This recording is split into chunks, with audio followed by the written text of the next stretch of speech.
A few days ago, the Daily Mail ran an article comparing Queen Elizabeth to people like Beyoncé and Oprah Winfrey, and I was taken aback by it because, number one, it's a really awful comparison to make. Number two, to use the epitome of, I would say, aristocracy and privilege. I won't even make this about race, but I'm going to just say aristocracy and privilege, and compare that to working self-made women. There's so many things about Oprah's history that is so complex for a person of privilege to understand, let alone to identify with. Oprah, at 19 years old, I believe it was, she started working. And I'm doing this just from what I know about Oprah. I'm not going to just go and list her bios.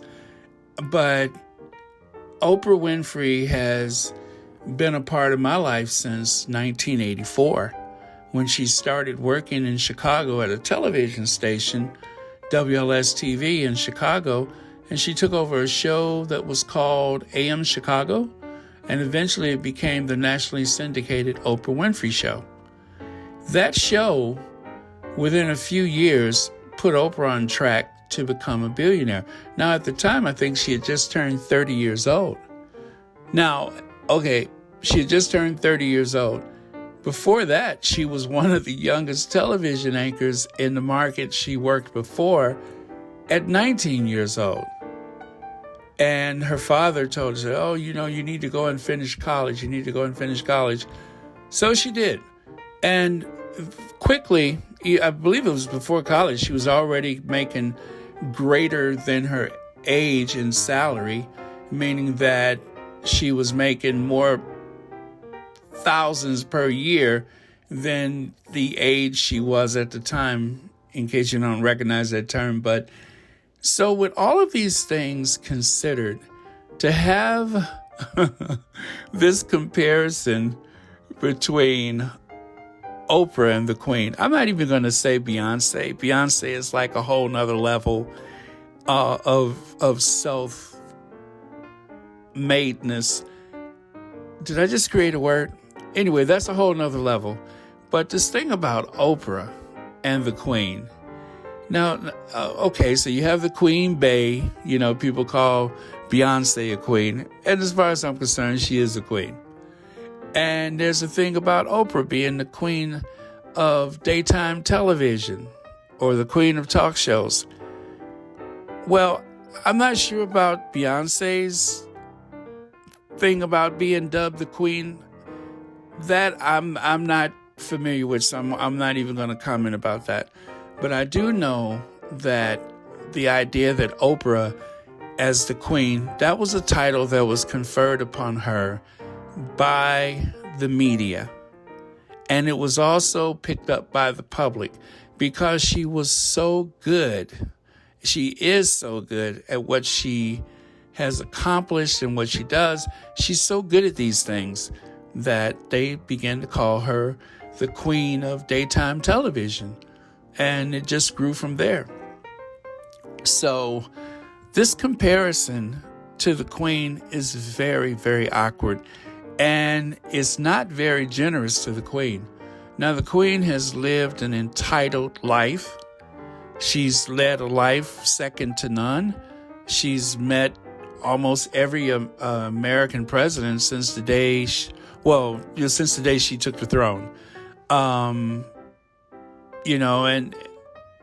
I'm not sure, did she dance with Kennedy? I don't know.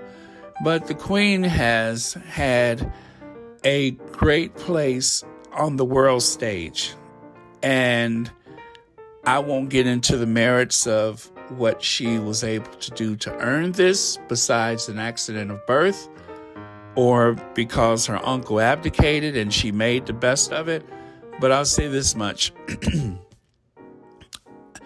You can take a lot of people in this world and give them the type of autonomy that the Queen has over so much in her life, the command of her peers and her subjects, and a lot of people would do very well with that. So, not to diminish her contributions, not to admonish her for things that she could have done differently in her life, but just to say that comparing her to an African American woman who lives in a society not dissimilar to the one the Queen lives in, that doesn't seem to respect African American women. Do you know how much courage that it took for Oprah Winfrey to break the glass ceiling and to make her way onto the world stage? Not blonde, not having blue eyes, not having pink skin, not having all of the things that seems necessary to accomplish what she has, but yet she's done it. In other words, she was not, okay, I won't say the names of who she's not, but because I respect those women a great deal. As a matter of fact, I respect most of those women in the same field that Oprah conquered. I respect most of those. White, black, it doesn't matter. Asian, there's a lot of them that I respect for their accomplishments. And I'm sympathetic to the Queen, and I don't believe the Queen is a racist. I don't believe the Queen is in a position to speak out. And so I'm going to close by saying this much because this is going longer than I intended. And by the way, I know this microphone sounds like crap. It's actually my phone, but I have one on order. But I'll say this in closing. Quick drink here. Pardon me. This is just like spontaneous. Excuse me. I'll say this about the Queen. I think the Queen has had the ultimate life experience that anyone could possibly have. I mean, let's face it. Any place in the world you go, you might say our Queen or the Queen. But when you say the Queen to most of the world, if you say the Queen, everybody knows you're speaking of Queen Elizabeth. And that by itself is an accomplishment. But that is a different experience from being a woman of African heritage any place outside of Africa. And if we're going to be honest, a lot of places in Africa. That is a totally different experience. I believe it was Malcolm X who once said that the black woman is the most unprotected human being on the face of the earth. And I feel a bit emotional saying this because when people look at Meghan and they say, oh, well, she doesn't appear to be black, and she's been passing, and and she doesn't you don't know anything about her. Number one, you don't know anything about her. Everybody has a public persona, but when you look at Meghan, you see this beautiful, elegant, intelligent woman. But I believe for a lot of people, especially those in the UK, no offense, and I'll even say the same thing for a lot of people in the United States now that we know, because most of us had no clue who her mother was. You don't see that glamorous woman.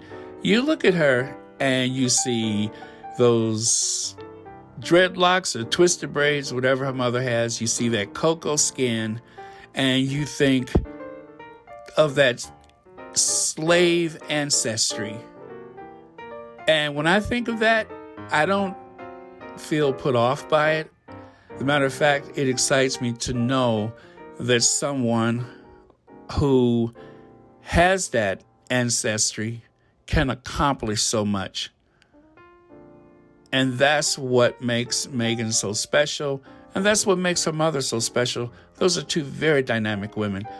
So I'm getting off track, but this comparison of Oprah and the Queen, or Beyonce and the Queen, as far as I'm concerned, Oprah and Beyonce, they are queens and they are royalty, and they deserve all of the respect that we can give them. And they should never be compared to someone who was born in the aristocracy. I don't think that they would want to be those people. They have worked hard, they have accomplished so much, and both of them give so much back to their people. And not just Black people, but to all people. But Oprah's tuition program, Oprah's Angel Network, those are the ones I'm familiar with. And I would speak more about Beyonce, but again, I'm from a different generation and I don't know so much about her. I'm doing this spontaneously. I'm not doing this with research. I'm doing it from what I know in my heart, from what I've seen with my eyes in my life experience. So anyway, just had to get that off my chest. Please like and share. I'm trying to build something positive for the Duke and Duchess of Sussex because I think they deserve it. I know they deserve it. And not to leave Harry out of this. Harry really has embraced his mother's spirit. He has really embraced that. He has not shied away from it. He has not privileged his way out of it. He speaks up, he speaks out, and he's just a dynamic person. And I believe that Harry and Meghan deserve each other. So anyway, that's all I have for now.